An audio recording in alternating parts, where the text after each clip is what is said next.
Welcome to English Baba channel. Class 10 social science economics से chapter number 3 है money and credit. आज हम करेंगे इसके क्वेश्चन आंसर, तो जल्दी से वीडियो को लाइक कर दो।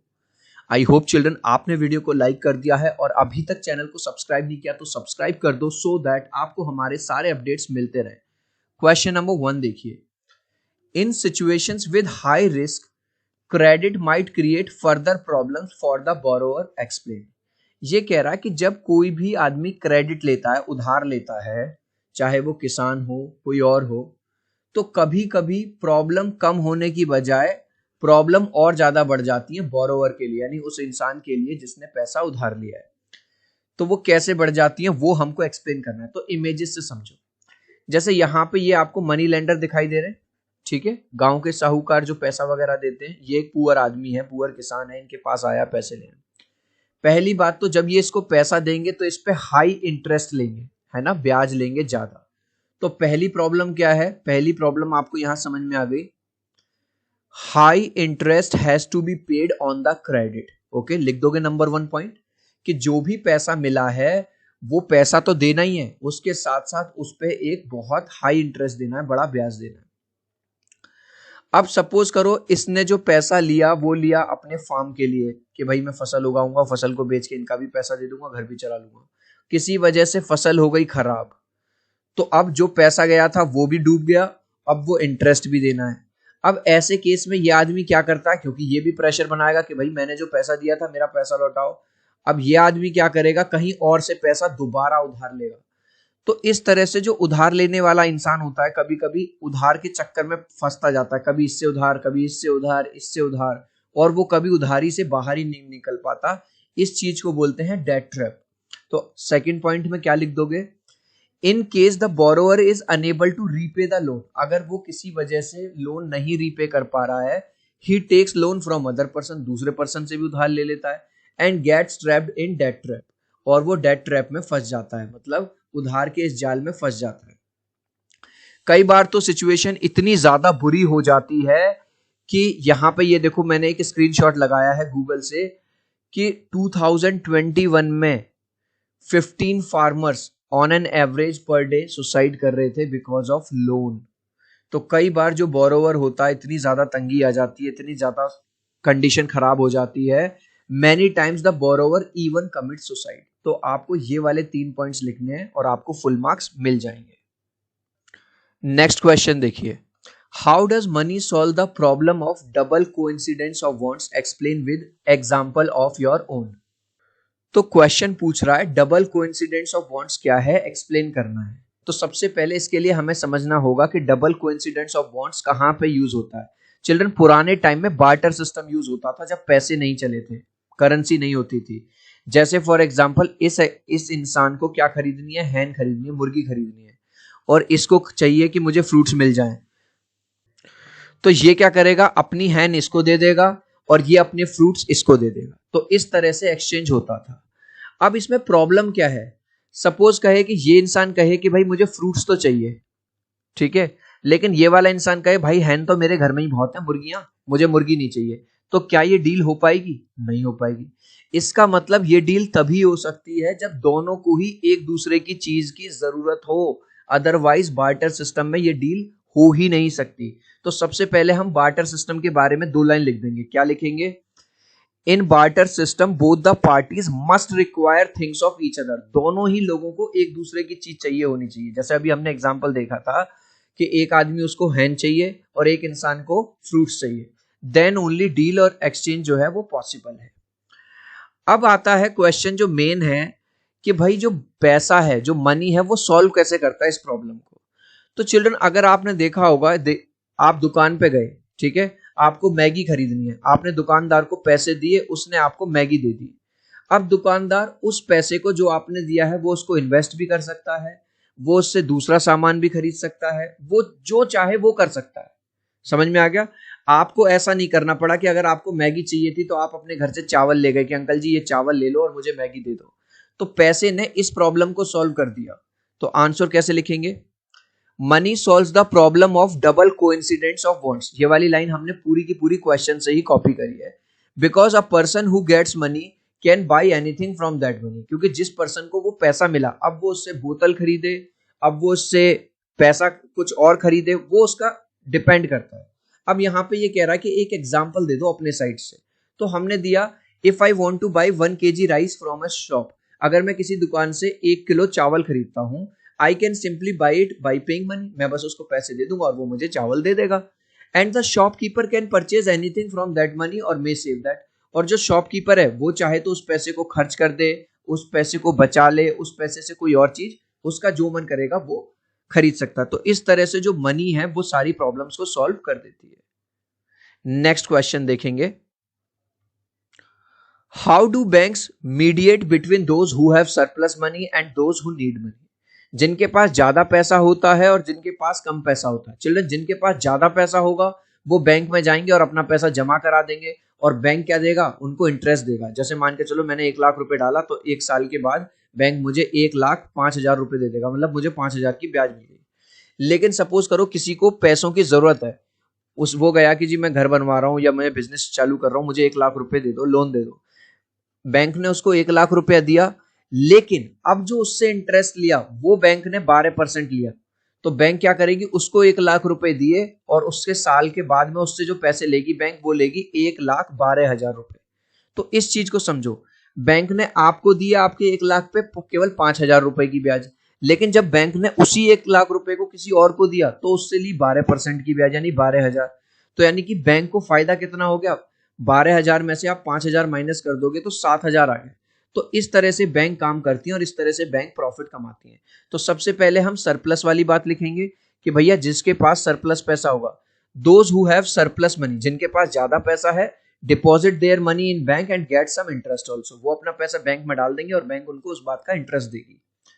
नंबर 2 क्या था, while who need money take loans from bank on which bank charges higher interest, जिनको भाई लोन चाहिए वो बैंक से लोन लेंगे, पैसा लेंगे और बैंक उस पर हायर इंटरेस्ट, थोड़ा ज्यादा इंटरेस्ट चार्ज करती है। अब बैंक कमाती कैसे है, for example if you deposit ₹1 lakh in bank for a year, मान के चलो तुमने 1 लाख रुपया जमा किया 1 साल के लिए बैंक में, bank might give you an interest of 5 से 6% दे देगी, मतलब हो सकता है आपके 1 लाख का 1,05,000 दे दे, 1,06,000 दे दे। लेकिन अगर तुम लोन लोगे 1 लाख का बैंक से, bank will charge you around 11 to 12%, लेकिन अब बैंक तुमसे लेगी 1,12,000 रुपए। तो इस तरह से in this way bank earns profit, इस तरह से जो बैंक है वो प्रॉफिट कमाती है। नेक्स्ट क्वेश्चन है, look at 10 rupee note, what is written on the top, can you explain this statement. ठीक है, Reserve Bank of India and guaranteed by the government are written on top. तो ये कह रहा है 10 रुपए का नोट देखो, उस पर जो लिखा रहता है इस चीज को एक्सप्लेन करो। तो सबसे ऊपर क्या लिखा रहता है, सबसे ऊपर लिखा रहता है रिजर्व बैंक ऑफ इंडिया, तो पहला पॉइंट हमको मिल गया। दूसरा, गारंटीड बाय गवर्नमेंट का क्या मतलब है, क्योंकि भाई इसको सेंट्रल गवर्नमेंट क्या नाम है एक्सेप्ट करती है, तो सेंट्रल गवर्नमेंट ये गारंटी देती है कि आप अगर इंडियन करेंसी को लेके पूरे इंडिया में कहीं पे भी घूम लोगे तो हर जगह आप उससे चीजें खरीद सकते हो। तो पहली बात कैसे लिखेंगे, सबसे पहले in India only Reserve Bank of India has the right to issue currency notes. Currency note कोई यूं नहीं है कि कोई भी बना लेगा भाई साहब, समझे, करेंसी नोट बनाने का अधिकार केवल रिजर्व बैंक ऑफ इंडिया के पास है। ठीक है, दूसरा इस पे क्या लिखा था, the statement means the currency is authorised by the central government. इस करेंसी को कौन ऑथराइज करता है, सेंट्रल गवर्नमेंट। इसका मतलब यह है that means one can use this currency all over India, आप इस करेंसी को पूरे देश भर में जहां मर्जी चाहो वहां पे यूज कर सकते हो। नेक्स्ट क्वेश्चन देखिए, why do we need to expand formal sources of credit in India. अब देखो फॉर्मल और इनफॉर्मल आपने पढ़ा होगा। फॉर्मल का मतलब है अगर आप बैंक से लोन लोगे, ठीक है, कोऑपरेटिव सोसाइटी से लोन लोगे, तो ये सब फॉर्मल में आती हैं। इसमें क्या होता है कि हमारी सरकार ने ये कहा हुआ है कि कोई भी जरूरत से ज्यादा इंटरेस्ट नहीं लेगा, आरबीआई रेगुलेट करती है। लेकिन ये जो इनफॉर्मल सोर्स होते हैं, आपने अपने किसी पड़ोसी से ले लिए, मनी लेंडर से ले लिए, ये जरूरत से ज्यादा इंटरेस्ट लेते हैं। तो क्वेश्चन पूछ रहा है कि हमको ज्यादा से ज्यादा फॉर्मल सोर्सेज ऑफ क्रेडिट क्यों बढ़ाने चाहिए, ताकि हमारे किसान भाइयों को, हमारे उन पुअर लोगों को जिनको छोटा मोटा बिजनेस चालू करना है, कम इंटरेस्ट पे ही पैसा मिल जाए। तो आंसर बस छोटा सा है, we need to expand formal sources of credit in India due to following reason. अब ये वाली लाइन मैंने पूरी की पूरी क्वेश्चन से ही लिखी है। Number one, the money lenders take higher interest on them, क्योंकि जो मनी लेंडर हैं ये बहुत ज्यादा इंटरेस्ट लेते हैं। दे जनरली चार्ज 5% पर मंथ, यानी कि अगर आपने इनसे 1 लाख रुपए लिया तो ये हर महीने चार्ज करेंगे, हर महीने 5,000 रुपए ब्याज चाहिए इन्हें। यानी कि आप सोचो कि एक साल में 12 महीने होते हैं, तो 1 लाख रुपए पे 60,000 रुपए तो इन्हें ब्याज ही चाहिए। वहीं आप अगर बैंक से लोन लेते हो तो बैंक कितना ज्यादा से ज्यादा कितना 12% भी अगर आपसे इंटरेस्ट लेगी तो साल में 1 लाख रुपए पे 12,000 ले लेगी। तो बैंक ले रही है 12,000 रुपए और ये ले रहे हैं भाई साहब 60,000 रुपए, 5 टाइम्स का डिफरेंस आ गया। ठीक है, दे जनरली चार्ज 5% पर month, whereas the bank charge about 10 to 15%। बस बैंक ज्यादा से ज्यादा 10 से 15% ले लेगी। तो इसलिए हमको जो फॉर्मल सोर्सेज हैं क्रेडिट के वो बढ़ाने पड़ेंगे। Next question, What is the basic idea behind the SHGs for the poor? Explain in your। अब देखो चिल्ड्रन, आपने पढ़ा होगा ये चैप्टर सेल्फ हेल्प ग्रुप। तो इसमें क्या होता है, जो पुअर लोग होते हैं स्पेशली लेडीज होती हैं वो अपना ही एक ग्रुप बना लेती हैं। इस ग्रुप में मान के चलो 15 से 20 लेडी हैं, ये कोई छोटा मोटा काम वगैरह करती हैं, मजदूरी करती हैं। तो इन्होंने सोचा क्यों ना हम अपने पैसों में से ना हर महीने 500 रुपए जमा करेंगे। तो 500 इसने दिए, 500 इसने दिए, 500 इसने दिए। अब 20 लोग 500 रुपए जमा कर रहे हैं, ठीक है, तो 10,000 रुपए हो गया हर महीने का, मान के चलो। ठीक है, अब क्या हुआ, एक महीने में 10,000 जमा हो गए, 2 महीने में 20,000, 30,000, 40,000। अब मान के चलो 2 साल बाद इसके घर में शादी आ जाती है, इस लेडी के घर में इसकी लड़की की शादी है। तो अब इसको बैंक के पास नहीं जाना पड़ेगा, मनी लेंडर के पास नहीं जाना पड़ेगा, इसका ही जो ग्रुप है ये ही इसकी हेल्प कर देगा, और या तो ना के बराबर इंटरेस्ट पे या बिल्कुल 1-2%, 3% पे ही इसको वो जो पैसा है वो इजिली मिल जाएगा। तो आंसर देखो कैसे लिखेंगे। The basic idea behind the SHG for the poor is to provide financial support. तो बेसिक आइडिया पूछ रहा था, बेसिक आइडिया ये है कि इन लोगों को फाइनेंशियल सपोर्ट मिले, जब भी इनको पैसे की जरूरत मिले तो वो इनकी जरूरत पूरी हो जाए। और इसके मेन ऑब्जेक्टिव्स क्या हैं, to collect saving of their member, जितने भी मेंबर्स होंगे इसमें थोड़ी थोड़ी सेविंग, 500 तेरे, 500 तेरे, 500 इसके, 500 इसके, इस तरह से। To provide loans without collateral. अब देखो कोलेटरल क्या होता है, अगर आप बैंक के पास जाओगे, बैंक से आपने 5 लाख रुपए मांगे, तो बैंक कहेगी कल को भाई तुम हमारे पैसे नहीं दे पाए तो तुम्हारे पास कोई दुकान, कोई मकान, कोई जमीन कुछ है, भाई कल को तुम हमारा पैसा नहीं दे पाई या भाग गए तो हम क्या जब्त करेंगे। तो जिस चीज की एवज में बैंक आपको लोन देता है उसको कहते हैं कोलेटरल। दूसरा इसका एक और मतलब है, to provide loans at responsible rate of interest. मतलब अगर आप मनी लेंडर के पास जाओगे तो भाई वो 5% पर मंथ देगा, बैंक के पास जाओगे तो 12% लेगा, सारे डॉक्यूमेंट्स मांगेगा। तो इसमें ये लोग आपस में जानते ही करें यार ये तो हमारी बहन ही लगती है, इसको हम 2 साल से जानते हैं, चलो इसके घर में शादी दे दो यार, क्या इंटरेस्ट ले दो। तो ये हेल्प आपको वहां पे मिल जाती है। गाइज अभी तक इस वीडियो को एक लाइक नहीं किया ना, तो यार एक लाइक कर देना, आपके एक लाइक से, एक सब्सक्राइब से बहुत मोटिवेशन मिलता है चिल्ड्रन। मैं 3 तक काउंट करूंगा, प्लीज वीडियो को लाइक कर देना, 1 2 3। आई होप चिल्ड्रन आपने वीडियो को लाइक कर दिया है, चैनल को सब्सक्राइब कर दिया है। Thank you children. Next question, what are the reasons why the banks might not be willing to lend to certain borrowers. अब ये कह रहा है कि बैंक के पास हर बंदा जाएगा, हर बंदे को वो लोन नहीं देती। क्यों नहीं देती?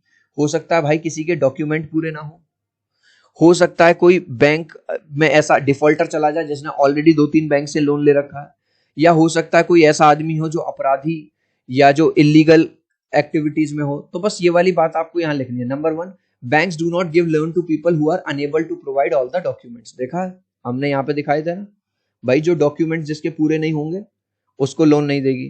दूसरा, ऐसा पर्सन जिसने पहले से ही कहीं से लोन ले रखा है। Banks do not give loan to the people who have not repaid previous loan. कहीं ऐसा तो नहीं पहले से भी इसने लोन ले रखा और दोबारा और लोन मांग रहा है।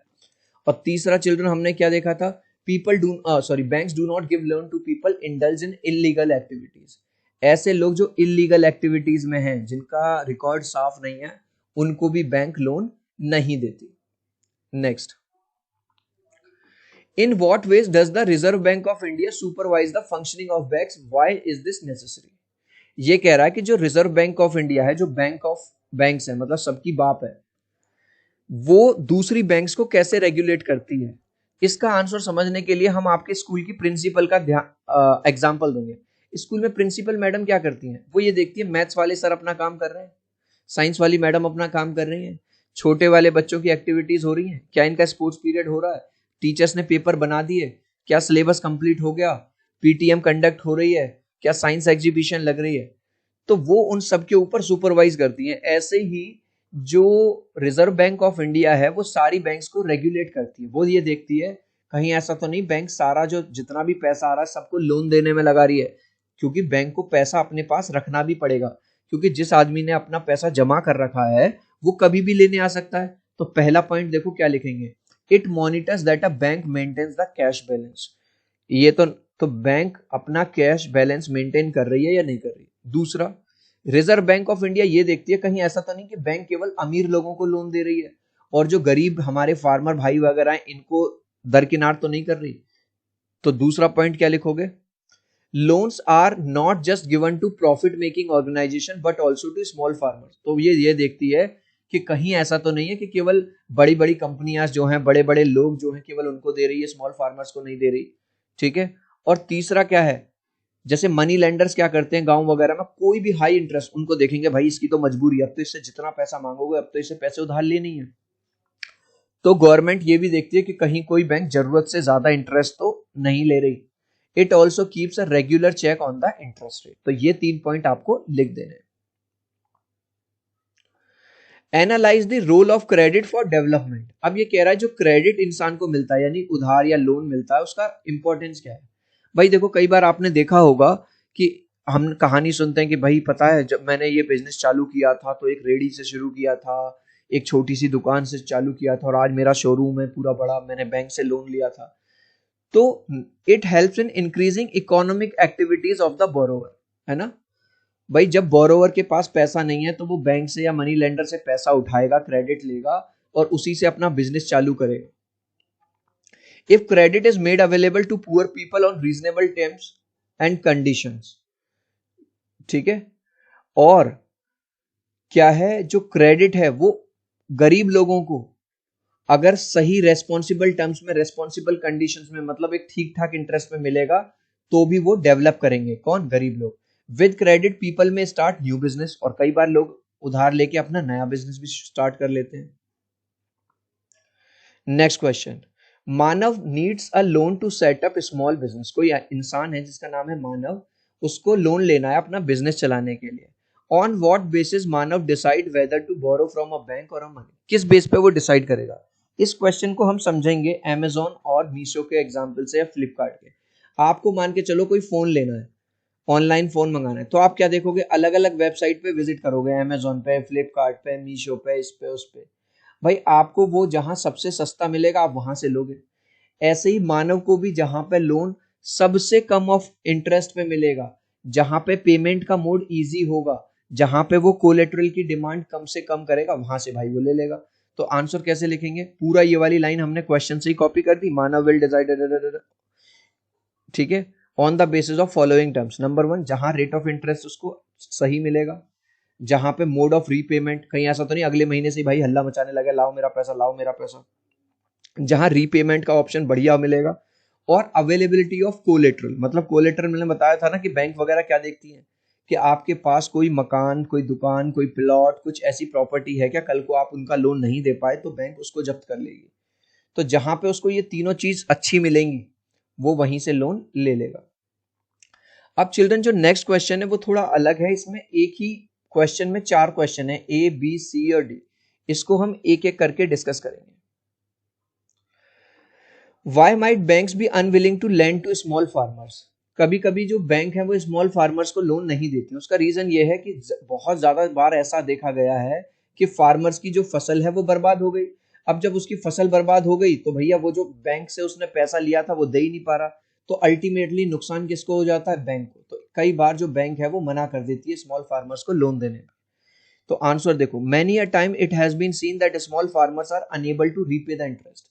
कई बार ये देखा गया है कि छोटे फार्मर्स जो इंटरेस्ट है वो पे नहीं कर पाते बिकॉज ऑफ क्रॉप फेलियर और एनी अदर इशू, क्योंकि उनकी क्रॉप फेलियर हो गया या कोई और बात होगी, इसलिए बैंक उनको लोन देने से मना करता है।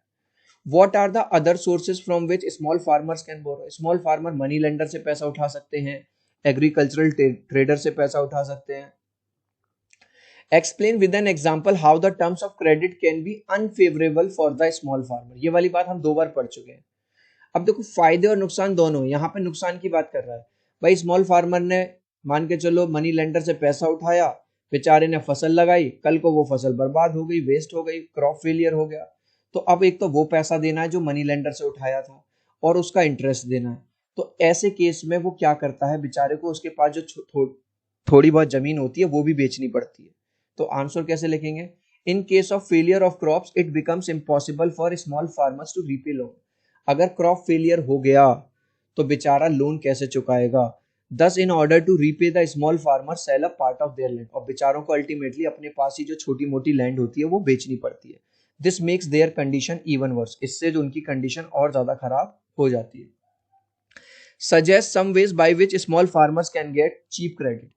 अगर आसान किस्तों में, आसान कम इंटरेस्ट पे कैसे मिल सकता है उनको स्मॉल फार्मर्स को? बैंक के अलावा उनको जो रूरल में एरियाज में जो कोऑपरेटिव सोसाइटीज होती हैं वो भी कम इंटरेस्ट पे लोन दे सकती हैं। Children fill in the blanks है। Majority of the credit needs of the poor, यहाँ पे आएगा पुअर हाउस होल्ड आर मेट फ्रॉम इनफॉर्मल। आज भी इंडिया में इतनी बैंक्स और कोऑपरेटिव सोसाइटीज होने के बावजूद भी हमारे जो पुअर लोग हैं, ज्यादातर लोग इनफॉर्मल सोर्सेज यानी मनी लेंडर वगैरह से पैसा उठाते हैं। Dash cost of borrowing increase the debt burden. क्योंकि जो हाई कॉस्ट है, जितना ज्यादा आप पैसा उठाओगे, पैसा उधार लोगे, उतना ही ज्यादा आपके कर्जे में डूबने के चांस बढ़ जाएंगे। Dash issue currency notes on behalf of central government. तो करेंसी नोट्स कौन इशू करता है? रिजर्व बैंक ऑफ इंडिया करती है। Bank charges a higher interest rate on loans what they offers on deposit. तो ये वाली बात हमने पढ़ी थी कि बैंक, अगर आप 1 लाख रुपया जमा करोगे उस पर तो आपको कम इंटरेस्ट देगी 5-6%, लेकिन अगर आप उधार लोगे तो आपसे 11-12%। और इसी तरह से बैंक क्या करती है? पैसा कमाती है।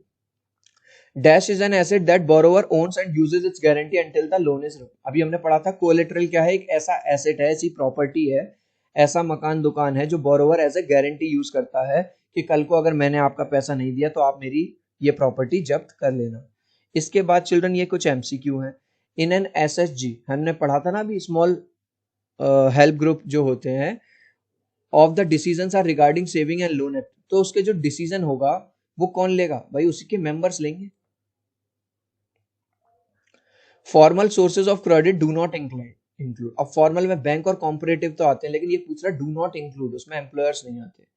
चिल्ड्रन इस लास्ट क्वेश्चन का आंसर आप मुझे दोगे कमेंट सेक्शन में, देखूंगा कितने बच्चे राइट आंसर देंगे। Only dash has the right to issue currency notes in India. India में किसका राइट है करेंसी को इशू करने का? एचडीएफसी का, एक्सिस का, आरबीआई यानी रिजर्व बैंक ऑफ इंडिया का, या किसी का नहीं? आप चाहो तो अपने आंसर में ए बी सी या डी लिख देना, मैं देखूंगा आप में से कितने बच्चे राइट आंसर देंगे। आई होप मेरा ये छोटा सा वीडियो आपको बहुत अच्छा लगा होगा। प्लीज वीडियो को लाइक कर देना, चैनल को सब्सक्राइब कर देना। अब हम मिलते हैं अगले वीडियो में। Bye bye.